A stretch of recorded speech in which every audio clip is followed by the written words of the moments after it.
What is up, family? What is up, family? This is Juan J. Johnson coming at you with the Real Talk.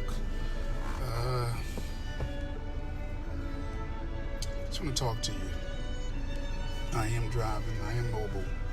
I am hoping that I am broadcasting. I think I posted about 3 videos now. I guess 4 videos in the last couple of days. One of my last videos was the midday prayer that I did on the other day.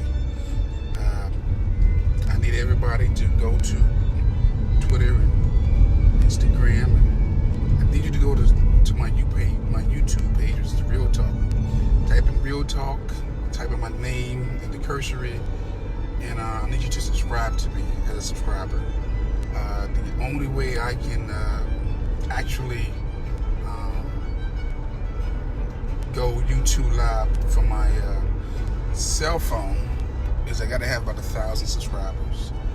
I got about 1,000 viewers, readers on my Facebook, but I need to get me 1,000 subscribers on my YouTube channel so I can come to you live YouTube. Because I think that again, it's not enough just to identify the problem, but we gotta have some solutions. So I'm hopefully when I come before you, I can give you some solutions, what we can do right now. What I need you to do is when you get a chance to, if you have not subscribed to my YouTube channel, please subscribe so I can get about 1,000 subscribers, and then I'll be able to go live from my cell phone. So right now I can only go live from my cell phone on Facebook and Twitter and Instagram, but I need to pick up my YouTube audience so that when I go live, I get all 3 at one time. I can only go live with my laptop on YouTube. So with that said, one of the last thoughts I was sharing with you guys was we are committing economic suicide. I repeat, we are committing economic suicide. The Native Black Americans, the foundational Black Americans, are the only group of people in the world. I mean that. We're the only group of people in the world, hands down, who are committing economic suicide. And what is economic suicide? It is dependent on some other group of people for our existence. We are depending on another group of people for our existence. Case in point. Over the last 50 years, we have surrendered or have not even built our own grocery stores. If we are 13 to 14% of the population in America, and we've been here for 400 years on record, according to their books, then how come we're not having 12% of the gas stations, 12% of the liquor stores, 12% of the grocery stores, 12% of the car lots, 12% of the construction companies, 12% of the window companies, 12% of the factories that produce underwear, t-shirts, belts, socks. We should be 12% of the communications in this nation. Okay? If we've been here since 1619 and this is now 2020, now we're 401 years here, we have no excuse for not having 12% of the water factories, of the water companies, 12% of the electric companies. Our neighborhoods should have now become communities. Again, what is a neighborhood? It's where you eat and where you sleep. What's a community? When you go to work and you come back home. I challenge you right now to go to any Asian community and you will see that they are thriving. And the only time they leave out their communities is when they come to our neighborhood and sell us that bad food. They open up those cleaners, those dry cleaners, the liquor stores. They come to us, extract from our neighborhoods, take it back to their communities, and never have to use their money. So again, that's the biggest difference between the others. And I can say the same thing for the Latino community.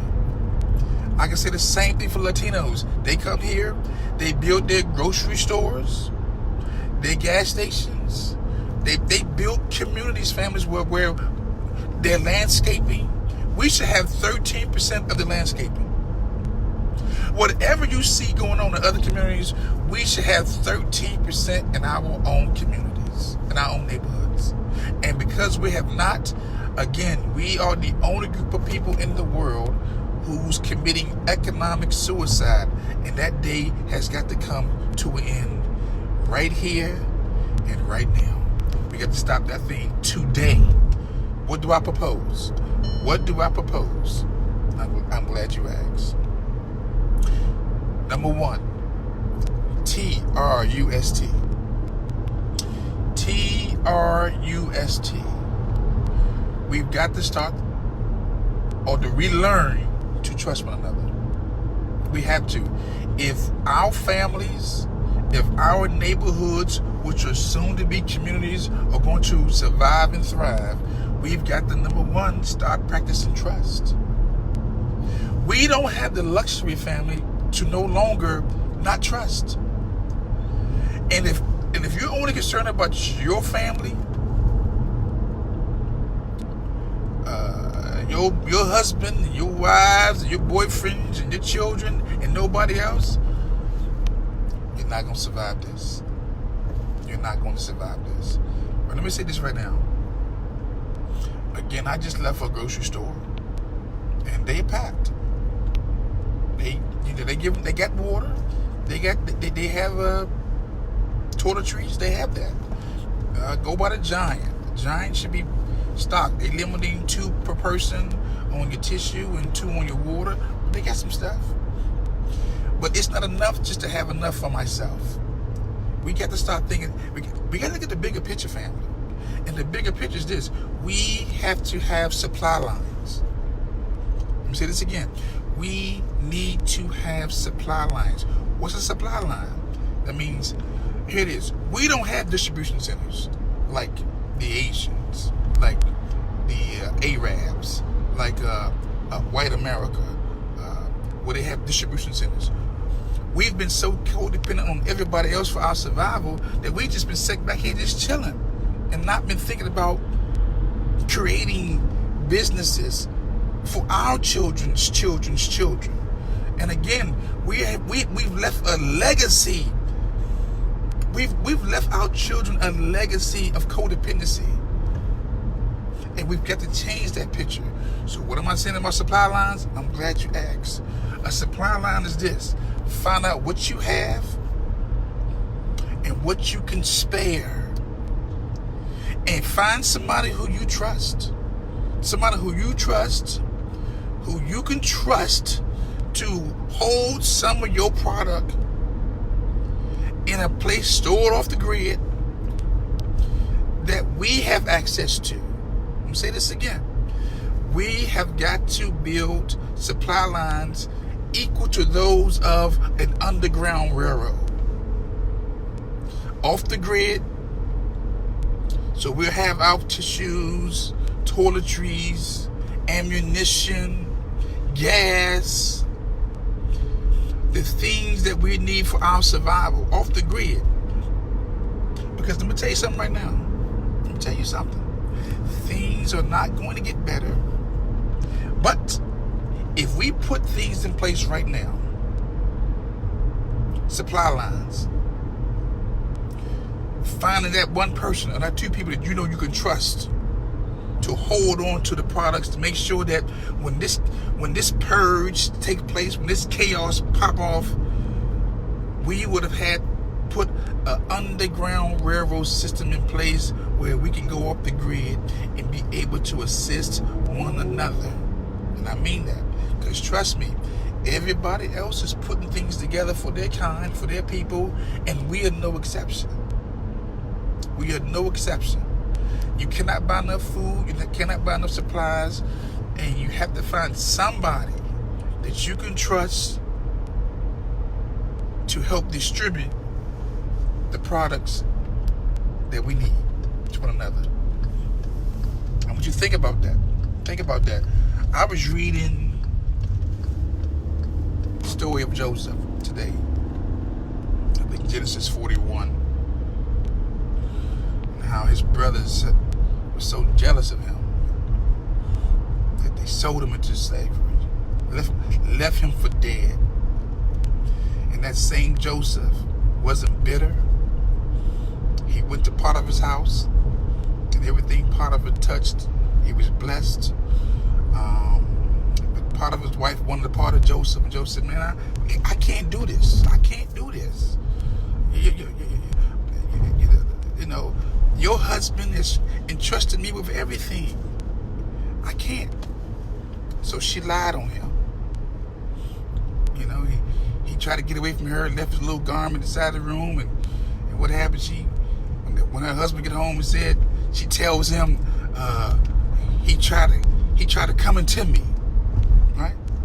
I'm going somewhere with the story. I'm going somewhere. He decides, you know what, to put Joseph in jail on the word of his woman, not knowing this woman was lying.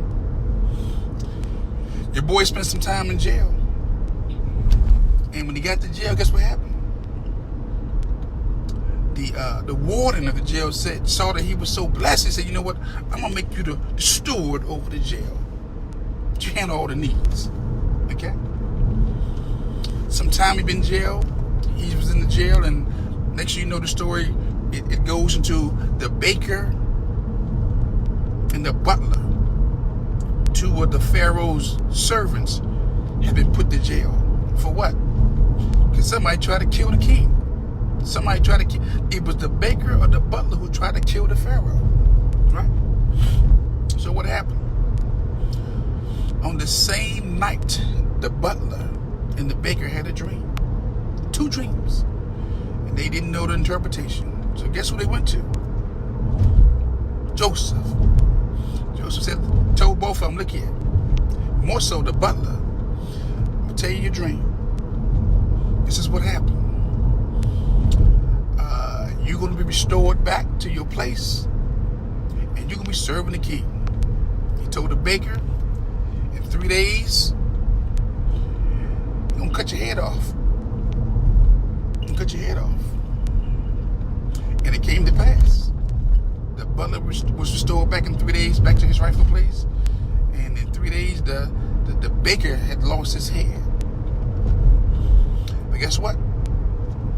The butler never told the king about the dream interpreter, Joseph. Let's fast forward the story. So, the king, the Pharaoh, had a dream about a famine. Seven big cows, and there was 7 real skinny cows. And the skinny cows had consumed the big cows.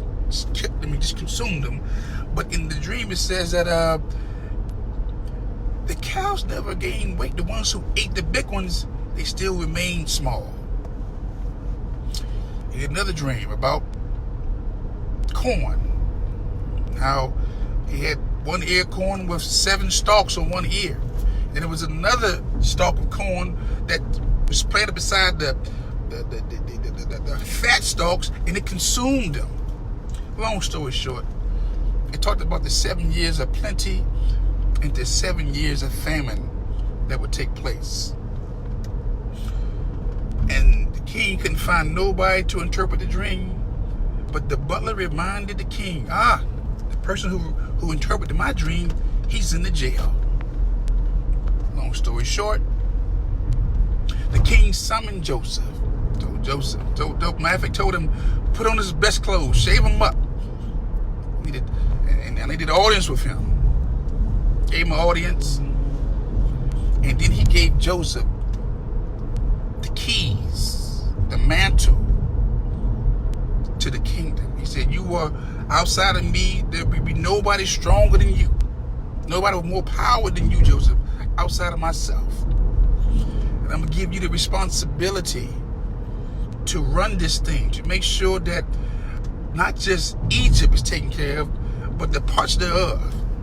And Joseph put in the plan to save everything that 5th year.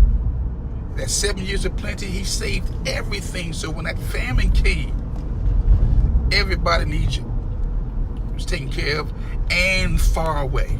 So what am I saying? I'm glad you asked. Some of us have been given a plan to help our people.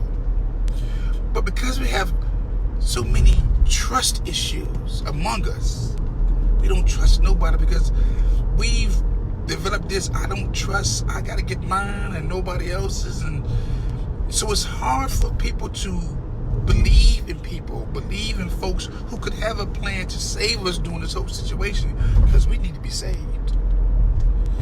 You're looking for your politicians, they not saying nothing. Your rappers ain't saying nothing. Your basketball players ain't saying nothing. Your celebrities ain't saying nothing. Nobody ain't saying nothing. Everybody just hoarding up stuff. But what is the plan to save a people? Your preachers ain't saying nothing. Your bishops ain't saying nothing. Your pastors, your elders, everybody's just preaching. Just preaching. I'm trying to tell you, I'm trying to warn you, I'm trying to give you some insights into what we need to do right here and right now. You need to be sharing this video. Share this video. That what we need to do, number one, is begin the process of trusting each other again. Number two, you better find somebody who you can trust, who you can trust, who you can turn some of your goods over to help us weather this storm. Since we ain't growing nothing and we ain't building nothing, but we are bragging about our spending power, then spend that money on getting as much stuff as you can. And you find somebody who you trust, who can help us distribute what we need so we can survive these years of famine and drought that we about to see. And I mean this, family. I mean this. You can't keep asking the question, what we're going to do, and then when you get an answer, you don't do it. And guess what? It may not be coming from the person who you thought it would come from. But guess what? You're getting the answer to your question. What shall we do? We need to, number one, begin the process of trust. Number two, after you find somebody you can trust, or peoples or that you can trust, we need to, from that point on, if we're going to buy what we need, get a facility off the grid, and start putting stuff away for all of us, not just for one of us, for all of us. Okay? We have to start putting things away. That's what Joseph did. Put stuff away for everybody, not just for yourself.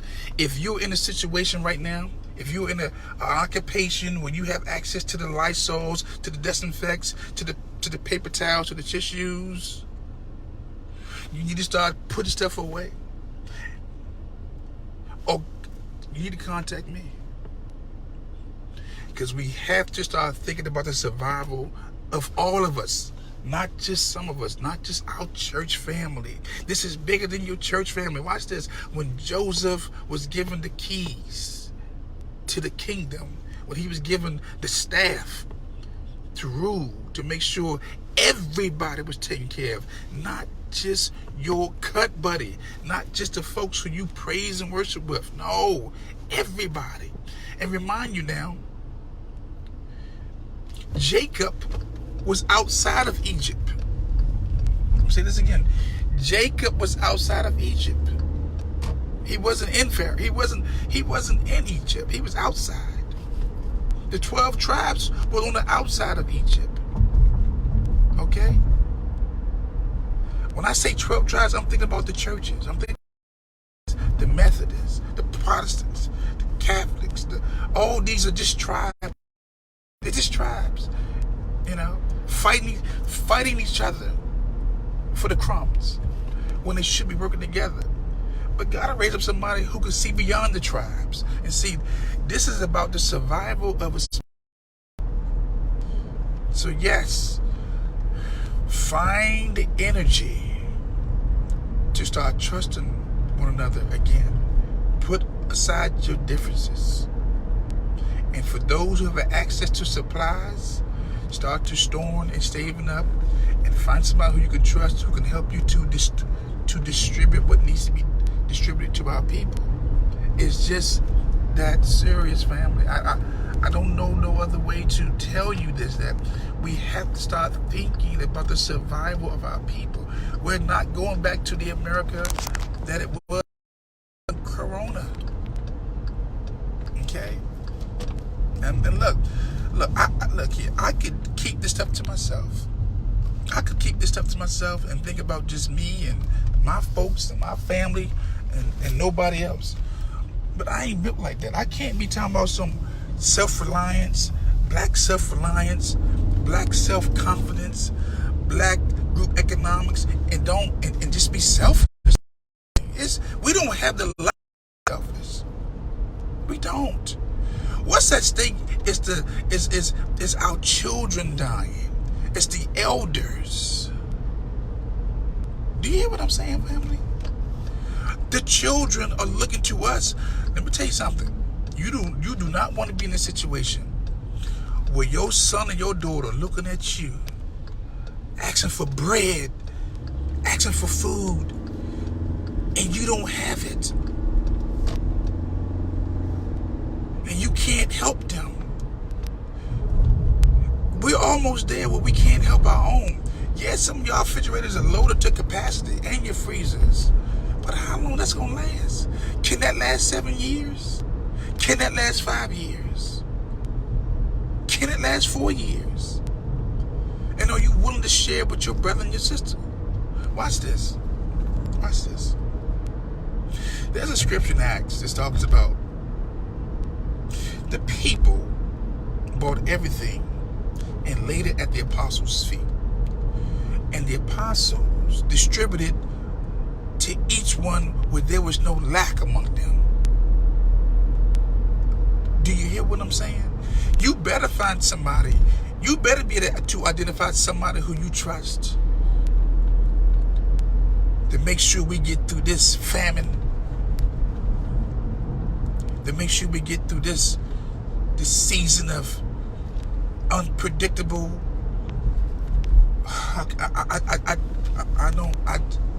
I can't explain to you what I see, but I know what needs to be done. I know what needs to be done. We have to start developing trust. We have to start purchasing, eat, and find somebody. And I'm very. And find somebody who we know that we can trust to make sure that we're going to be able to distribute what we need evenly among everybody. Okay? Because family, this is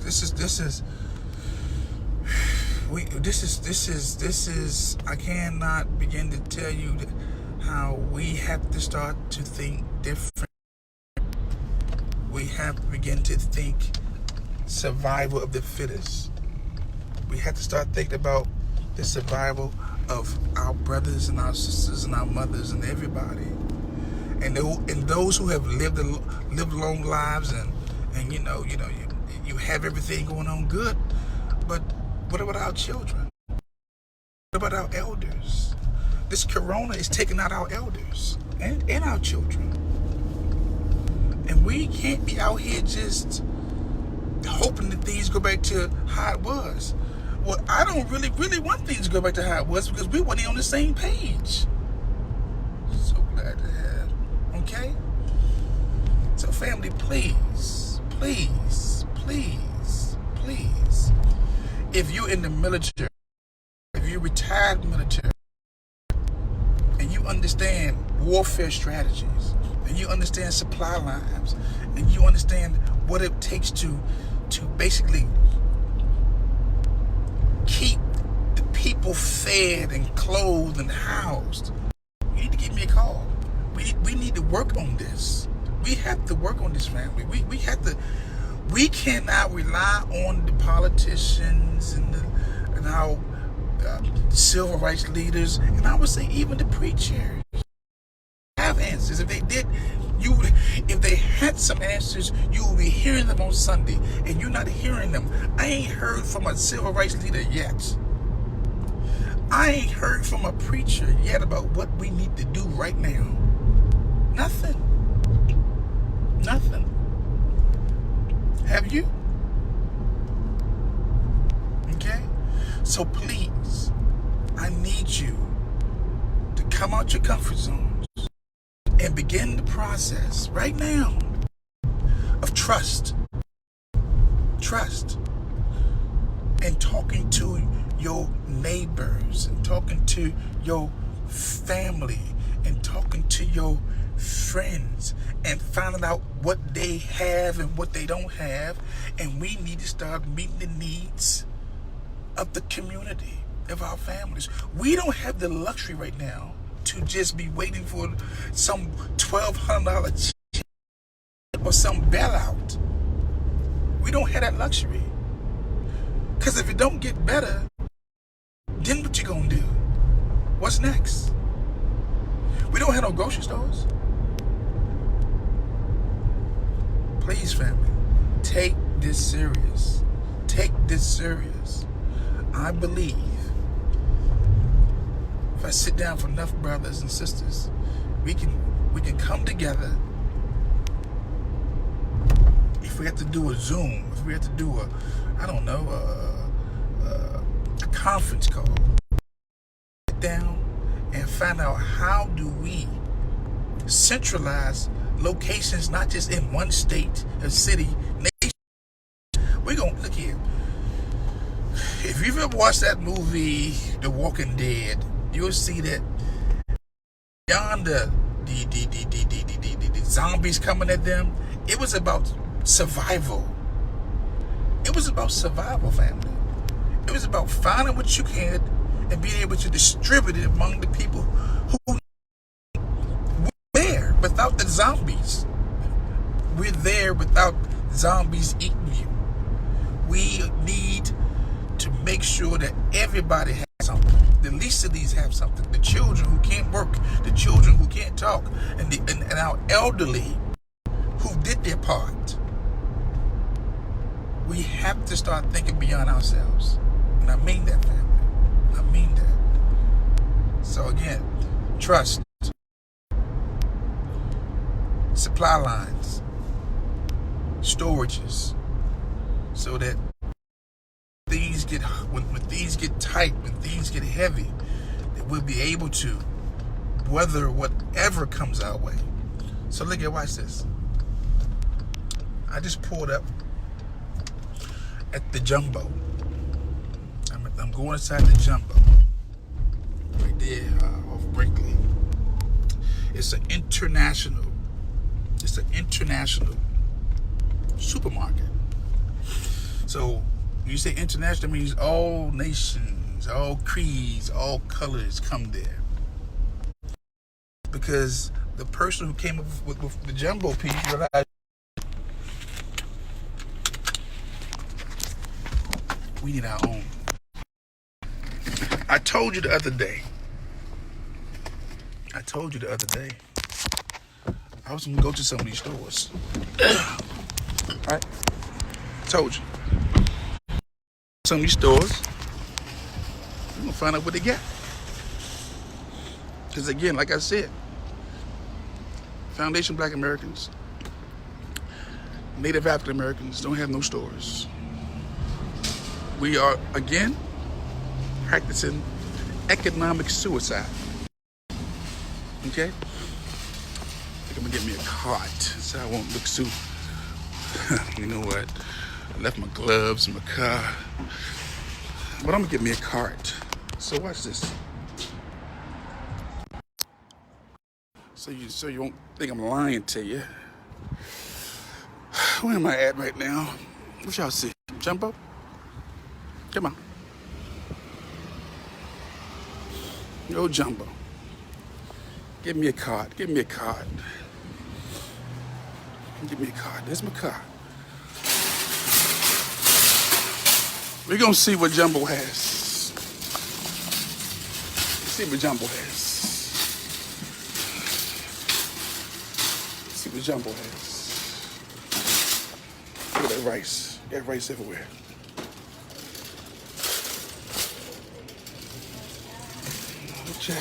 Okay. I'm just looking at the peanut section.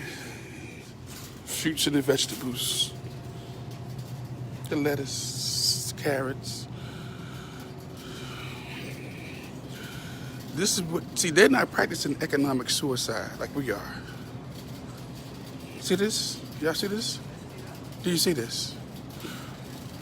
Do you see this, family?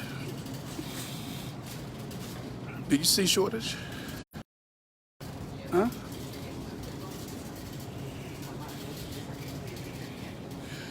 Do you see a shortage?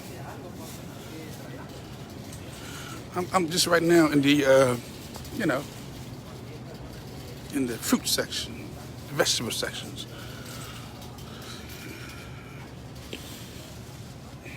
Huh? Do you see a shortage, family?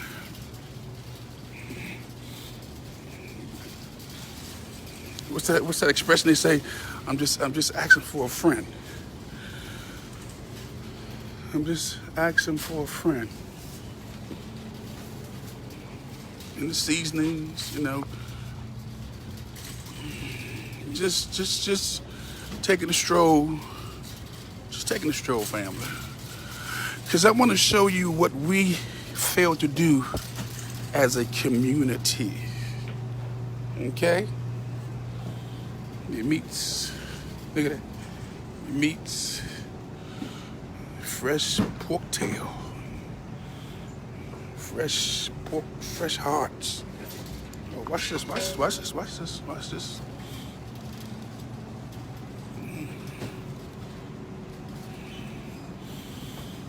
Chicken. Okay. What's this?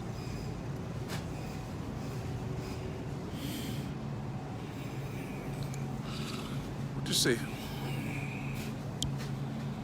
Y'all see shortage yet? You see a shortage? Do you see shortage? Let me keep going.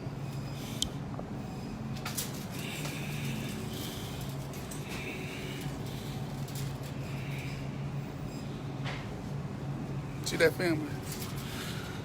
See that?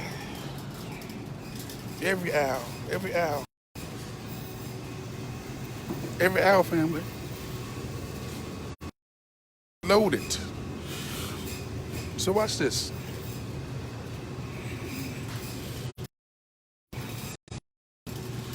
They're cutting it. So look, they back there cutting it, weighing it.